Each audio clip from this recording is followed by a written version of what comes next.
Hello everyone, आज हम class 6 का चैप्टर 7 करेंगे, गेटिंग टू नो प्लांट्स।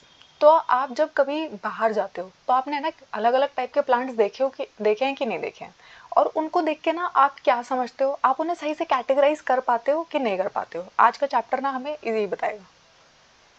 तो प्लांट्स को है ना तीन बड़ी कैटेगरीज में डिवाइड करते हैं, हर्ब्स, श्रब्स एंड ट्री। तो हर्ब्स क्या होती है? तो ऐसे प्लांट जो है ना बहुत ही ग्रीन एंड टेंडर स्टेम्स होती है, उनको हम हर्ब्स बुलाते हैं। ठीक है, ये ना बहुत ज़्यादा बड़े नहीं होते हैं, बहुत छोटे ही रहते हैं।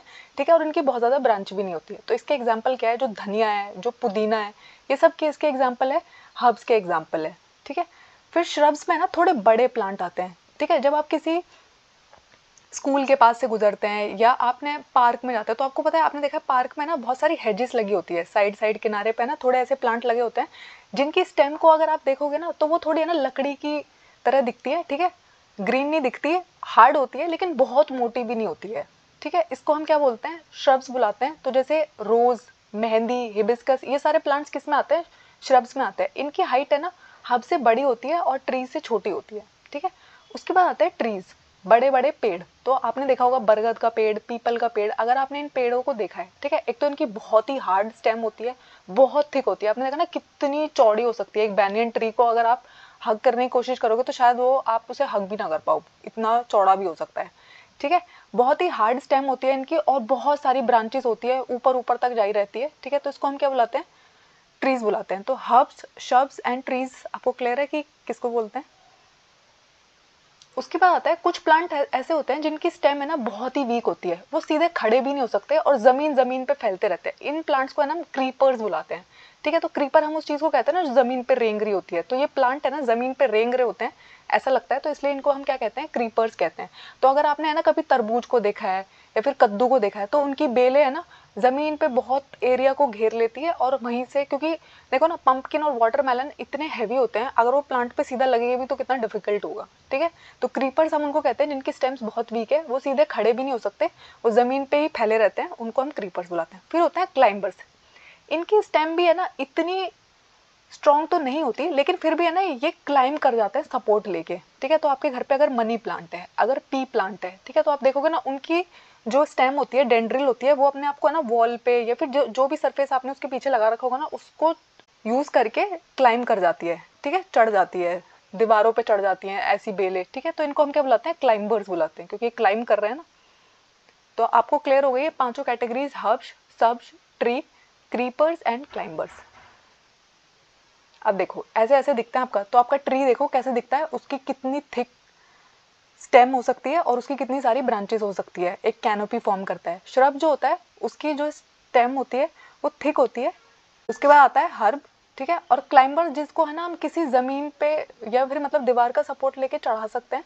ठीक है, और क्रीपर्स क्या होता है? जो जमीन में लेटा होगा। देखो ये इन्होंने है ना पंपकिन का, कद्दू का एग्जाम्पल दिया ना, कद्दू ऐसे जमीन पे लेटा रहता है, इसको हम क्या बुलाते हैं? क्रीपर्स बुलाते हैं। अब अगर आप एक प्लांट को देखोगे ना तो प्लांट का जो ऊपर वाला पार्ट आपको दिखाई देता है, जिसमें पत्तियां आती हैं, स्टेम आती है, फ्लावर आते हैं, फ्रूट आते हैं, उसको हम बुलाते हैं क्या?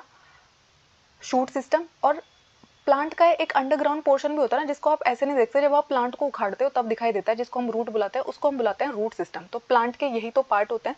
तो अब है ना हम उसके पार्ट्स को पढ़ना शुरू करेंगे। तो पहले हम पढ़ रहे हैं स्टेम को।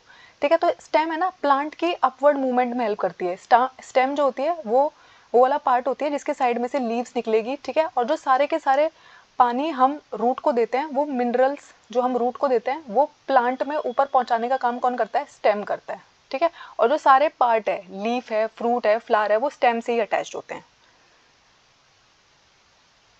उसके बाद आते हैं पत्तियां। तो अगर आपने कभी पत्तियों को ध्यान से देखा है, ठीक है, तो पत्तियां ना बहुत सारी डिफरेंट शेप्स एंड साइजेस की हो सकती है पहले तो। ठीक है, तो लीफ का वो पार्ट जो स्टेम से जुड़ा रहता है, जिससे वो जुड़ता है स्टेम से, उसे हम पेटियोल बुलाते हैं। ठीक है, फिर जो आपके लीफ का ग्रीन वाला पूरा पार्ट होता है, पोर्शन होता है, उसे हम क्या बुलाते हैं? लेमिना बुलाते हैं।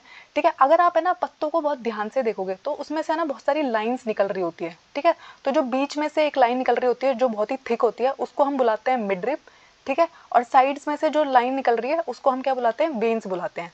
ठीक है, और ये जो वेन्स है ये ना कोई पैटर्न बना रही होती है, और ये पैटर्न क्या कहलाता है? Leaf venation.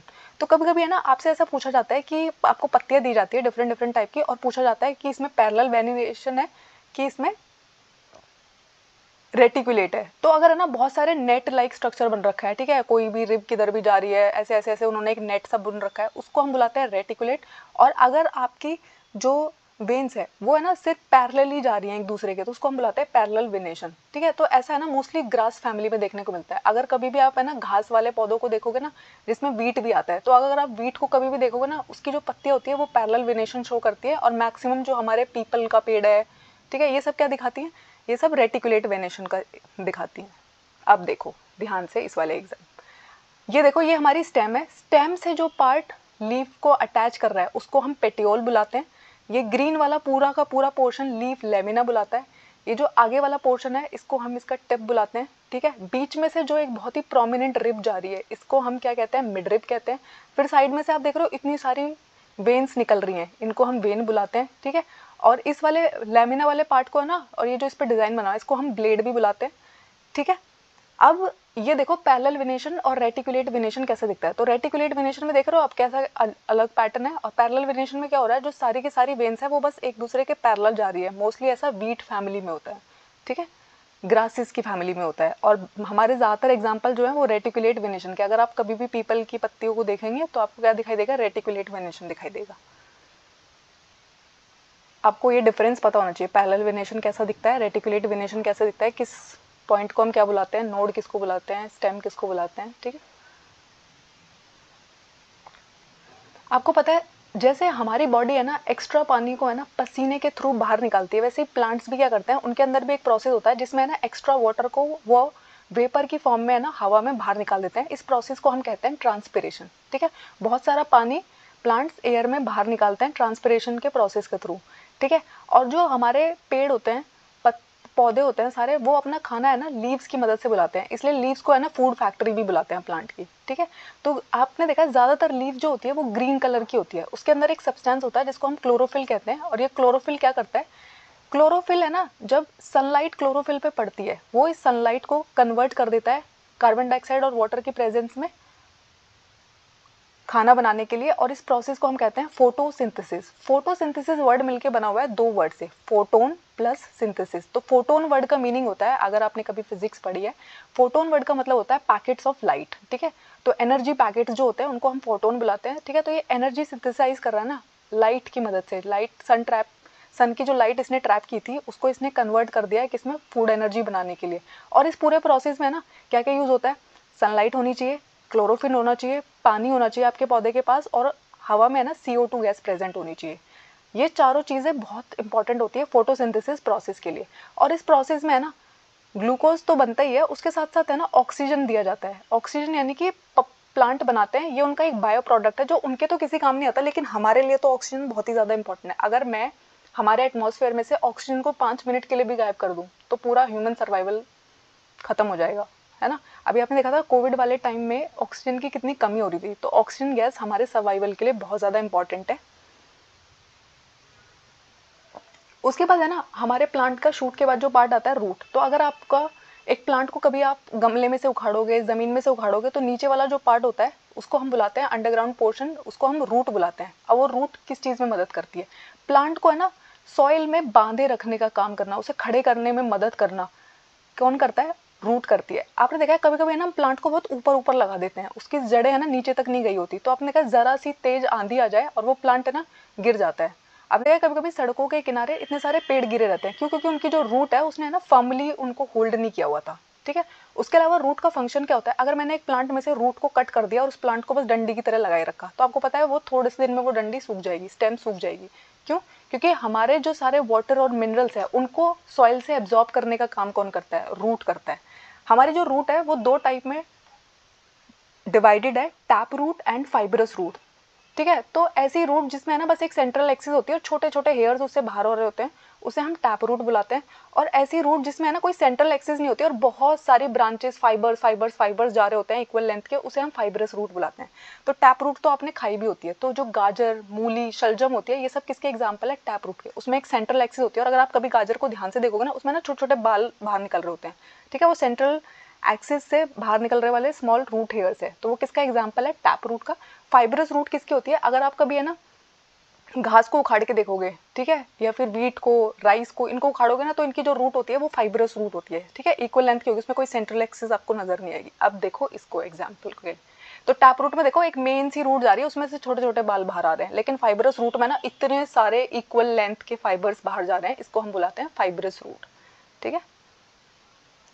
उसके बाद आता है फ्लावर। तो अगर आपने फूल को देखा है कभी भी, तो फूल के है ना क्या क्या पार्ट होते हैं, तो सबसे सुंदर पार्ट जिसकी तरफ आप सबसे ज़्यादा अट्रैक्ट होता है, अगर आपने रोजेस को देखा है तो रोज के अंदर है ना इतने सारे ऐसे जो ब्यूटीफुल कलर की ब्राइटली कलर्ड पार्ट होता है, उसको हम क्या बुलाते हैं, पेटल्स बुलाते हैं, ठीक है। उसके बाद आपने देखा है रोज के नीचे ही है ना एक पार्ट होता है ग्रीन ग्रीन कलर का, उसको हम सेपल्स बुलाते हैं, ठीक है। फ्लावर जब खिला नहीं होता तो ये जो सेपल्स होती है ये उस पूरी जो हमारी फ्लावर की खिलने से पहले वाला पार्ट था उसको कवर करके रखता है, ठीक है। फ्लावर के अंदर ही है ना कभी कभी मेल रिप्रोडक्टिव पार्ट और फीमेल रिप्रोडक्टिव पार्ट दोनों हो सकते हैं, ठीक है। तो मेल रिप्रोडक्टिव पार्ट को हम स्टेमन बुलाते हैं, जिसके अंदर दो पार्ट होते हैं, एंथर और फिलामेंट। और अगर उसके अंदर पिस्टिल भी प्रेजेंट है, यानी कि फीमेल रिप्रोडक्टिव पार्ट भी प्रेजेंट है, तो उसके अंदर तीन पार्ट होते हैं, स्टिग्मा, स्टाइल एंड ओवरी, ठीक है। स्टेमन मेल रिप्रोडक्टिव पार्ट होता है, पिस्टिल फीमेल रिप्रोडक्टिव पार्ट होती है, और उसके अंदर है ना ओव्यूल्स होते हैं। तो स्मॉल बीड लाइक स्ट्रक्चर जो होते हैं एक ओवरी के अंदर, उसे हम क्या बुलाते हैं, ओव्यूल्स बुलाते हैं। ओव्यूल से है ना आपके बीज बनते हैं। अगर आपने कभी नींबू को कट किया है, उसके अंदर है ना बहुत सारे बीज निकलते हैं ना, तो वो क्या है, ओव्यूल्स है, ठीक है। तो एक फ्लावर के क्या क्या पार्ट हो सकते हैं, उसका जो ब्राइटली कलर्ड पार्ट है वो पेटल्स कहलाता है, ग्रीन कलर का जो कवरिंग उसके नीचे होता है उसे सेपल्स बुलाते हैं, उसके अंदर जो मेल पार्ट है उसे स्टेमन बुलाते हैं, फीमेल रिप्रोडक्टिव पार्ट को पिस्टिल बुलाते हैं, ठीक है। आपको है ना एक फ्लावर के बारे में ये सारी बातें पता होनी चाहिए। अब देखो इस डायग्राम को ध्यान से, तो ये जो ग्रीन वाला पार्ट है, ठीक है, इसको हम सेपल बुला रहे हैं। ये जो ब्राइटली कलर का पार्ट है इसे हम पेटल बुला रहे हैं। और यहाँ पे आपको दिख रहा है एक बाइलोब स्ट्रक्चर जिसको एंथर बुला रहे हैं, और उसको जिस स्टॉक ने होल्ड किया हुआ है उसे हम फिलामेंट बुला रहे हैं। ये स्टेमन है, मेल रिप्रोडक्टिव पार्ट को शो करता है। फिर अगर आप, ये हिबिस्कस के फ्लावर का एग्जाम्पल है, क्योंकि उसमें ना ये सारे पार्ट्स देखना समझना बहुत आसान होता है। फिर उसके बाद आता है स्टिग्मा, स्टाइल एंड ओवरी, जो फीमेल रिप्रोडक्टिव पार्ट को दिखाते हैं, जिसका नाम पिस्टिल होता है, ठीक है। और यहाँ पे ये नीचे आपको छेद दिख रहे हैं छोटे छोटे छोटे छोटे, ये ओवरी के अंदर छोटे छोटे ओव्यूल्स है, ठीक है। थैंक यू, आई होप मैंने 6th क्लास के 7 चैप्टर कंप्लीट कर दिए हैं, ठीक है, और 7th क्लास के भी हमारे 6 चैप्टर कंप्लीट हो चुके हैं, उनकी प्लेलिस्ट मैंने क्रिएट कर दी है। तो अगर आपका सीटेट का एग्जाम है, आपका EMRS का एग्जाम है, BPSC का एग्जाम है, ठीक है, तो उसके लिए आप ये प्लेलिस्ट देख सकते हैं। और अगर आपको कोई डाउट है तो वो आप मुझे कॉमेंट्स में बताइएगा।